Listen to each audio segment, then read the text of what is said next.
नमस्कार, स्वागत एवं अभिनंदन पुनः मेरे चैनल अक्षय ज्ञान पे। आज आपके समक्ष संस्कृत मंजूषा संस्कृत की जो हमारी कक्षा 7 की पुस्तक है द्वादशा पाठा आदि कवि वाल्मीकि के अभ्यास कार्य को लेकर उपस्थित हुई हूँ।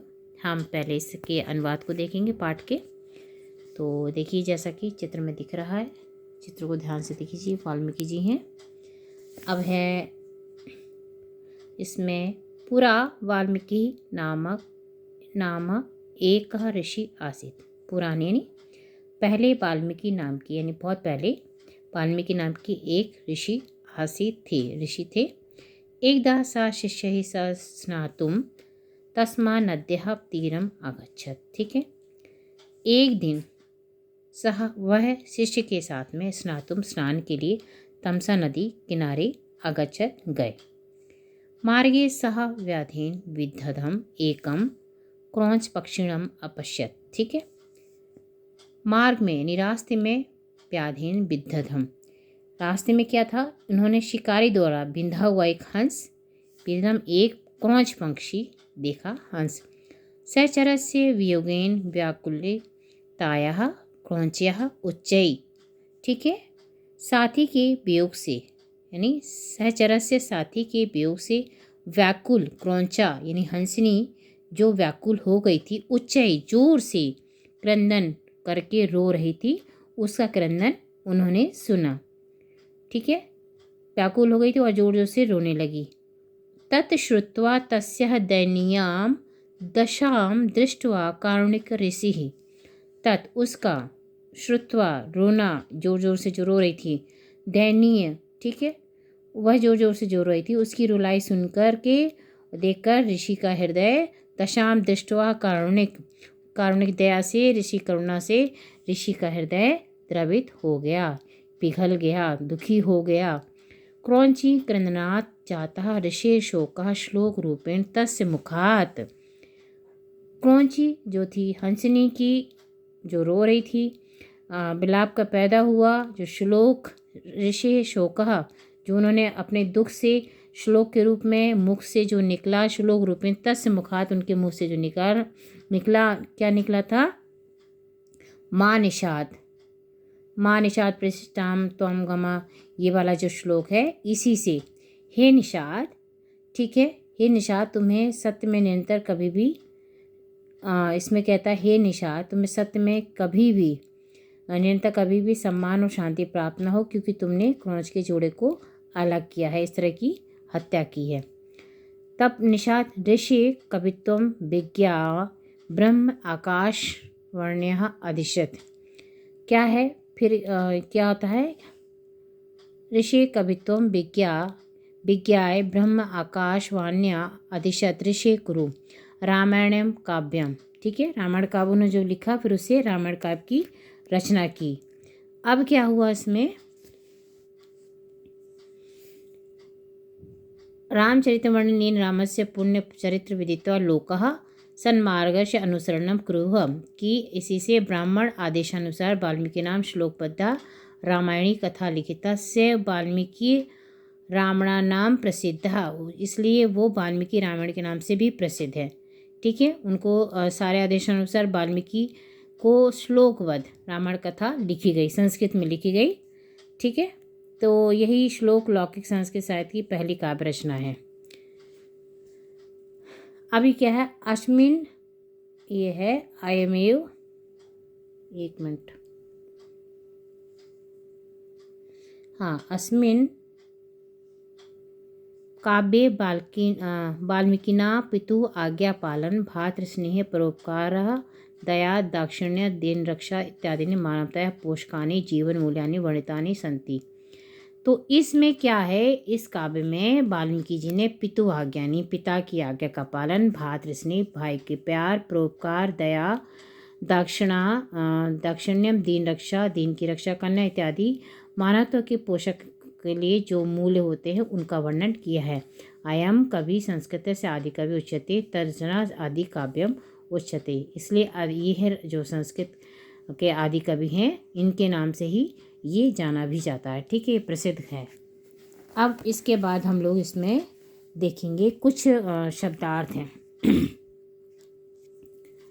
व्याधेन वेहलिया द्वारा क्रोंच नामक पक्षी को उच्च ही जोर जोर से क्रंदन विलाप को चीख को कारुणिकः दयालु निषाद हे व्याध प्रतिष्ठाम सम्मान अनुकूलता ठीक है जीवन मूल्य यानी आदर्श जीवन के मूल्य जो कौन कौन से जो मूल्य हैं इसमें दिए हुए हैं। ठीक है, तो ये था। इसके बाद हम देखेंगे इसके प्रश्न उत्तर। तो पूर्ण वाक्य उत्तरत वाल्मीकि स्नातुम कुत्र अगच्छत, कहाँ पे गए थे? तो तमसा नद्याम, है ना। वाल्मीकि स्नातुम तमसा नद्या तीरम अगच्छत। किम श्रुत्वा किम दृष्ट्वा च ऋषि द्रवितो अभवत्। क्रोंच्या रोदनम श्रुत्वा दैन्यम दशा दृष्ट्वा च ऋषि द्रवितो अभवत्। ठीक है, इसके बाद ये वाला लाइन पूरा कर दीजिएगा। ब्रह्मा आकाशवाणी बल्किम किम आदिशत, क्या उन्होंने आदेश किया था उनको कि ऋषि, इसमें ये लिख देते हैं, ऋषि कुरु रामायणम काव्यम तत्र च रामचरितम वर्ण्यन येन रामस्य पुण्यचरित्रम विदित्वा लोकः सन्मार्गस्यानुसरणं कुर्युः, ये उन्होंने आदेश किया था। चौथा है वाल्मीकिना श्लोकबद्धा का कथा लिखिता रामायण कथा। वाल्मीकिना श्लोकबद्धा रामायण कथा लिखिता। संस्कृत से आदि कवि कहा, वाल्मीकि संस्कृत से आदि कवि। ठीक है, अब हम इसके पश्चात देखेंगे निम्नलिखित पदानाम विभक्ति वचन च लिखित, है ना। अब पद ये दिए हुए नाम दिए, विभक्ति दी, वचन शिष्य ही तृतीय है और ये बहुवचन है। नदी द्वितीय है, एक वचन है। जीवने सप्तमी है, एक वचन है। राम से षष्ठी है, एक वचन है। ठीक है, निम्नलिखित पदेषु प्रयुक्तम उपसर्ग पृथक कुरुत, इसमें से हमें उपसर्ग अलग करने हैं। वियोगेन में वी है और योगेन इसका शब्द है। अनुकरण में अनु होगा और करणम इसका शब्द होगा। अपमानम में अप होगा और मानम शब्द होगा। आहारा में आ उपसर्ग है और हारहा ये शब्द है। आ उपसर्ग है और हारहा शब्द है। तो इस तरह से ये भी देख लिया। आप देखें संस्कृत भाषाएं अनुवादम कुरुत। सभी छात्र स्नान करने के लिए नदी किनारे गए। सर्वे छात्रः स्नानाय नदी तीरे आगच्छन्। वाल्मीकि रामायण में राम का चरित्र वर्णित है। वाल्मीकि रामायणे रामस्य चरित्रम वर्णितम। वाल्मीकि ऋषि ने क्रौंची का रोना सुना। वाल्मीकि ही क्रौंचया रोदनम अशृणोत। ब्रह्मा ने वाल्मीकि को आदेश दिया। ब्रह्मा वाल्मीकिम आदिशत।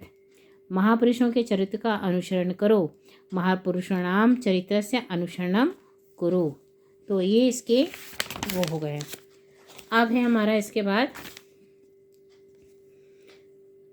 अब हमें इसमें से ये वाक्य पूर्ण करना। ठीक है, जो कवि पदम ऋषि क्रौंच पक्षिणम आदि कवि। तो पूरा वाल्मीकि ही नाम एक ऋषि आसीत व्याधीन विद्धम एक क्रौंच पक्षिणम, ये देखिए इसमें लिखा हुआ है, सिर्फ इसी से भर के करना। तत्प्रभृति ऋषियम कवि पदम। ठीक है, ये वाला अयम कवि ही संस्कृत से आदि कवि, ये है आदि कवि ही। तो इस तरह से ये हो गया। अब हमें इसमें ये दिया हुआ है, एक पैराग्राफ दिया है, तो कुछ शब्द दे रखे हैं, इन्हीं को हमें इसमें भरना है। तो पूरा पैराग्राफ बन के एक हो जाएगा। इसमें क्या, एकस्मिन पर्वेत दुर्दांत नामक कहा सिंह निवसति सह मुश्कई पीड़ित आसीत। मतलब दुर्दांत नाम का एक सिंह यानी शेर रहता था, वो मुश्कों को पीड़ित था, मूषक उससे पीड़ित हैं। रात्रिकाले मुश्का तस्य केशान कर्तयन्ति सिंह प्रातः सिंह केशान अदृष्ट्वा दुखी भवति। एकदा सा मुश्काना उपायम कर्तुम, इसमें कर्तुम अनयत है। इसमें मुश्का बिडाल कश्य भयेन विवरेशु केवल शब्द कुर्वन्ति स्म यदा क्षुधा पीड़या मुश्का वही आगच्छन्ति। और इसमें बिडालतान मार्यतिस्म, इसमें है समाप्तः सर्वासिदे बिडाल कस्य उपेक्षाम अकरोत्। तो इस तरह से ये हमने इसको पूरा, ये देखिए पूरा इसको हमने इसमें भर दिए। जो ये शब्द दिए हैं इन्हीं को इसमें पैराग्राफ में अनुच्छेद में भरना है। इससे एक पूरी कहानी तैयार हो जाती है कि एक शेर बहुत परेशान था, मुझे जब वो सोता था या कुछ भी करता था तो मुश्का उसके बाल बाल काट देते थे। एकदम मुश्का नाम उपायम कर तुम संकल्प, उसको मतलब सोच लिया कि इनको सबक सिखाना है, तो फिर वो कैसे कैसे करता है। तो ये देखिए इस तरह से हमारा ये अभ्यास कार्य पूरा होता है। धन्यवाद।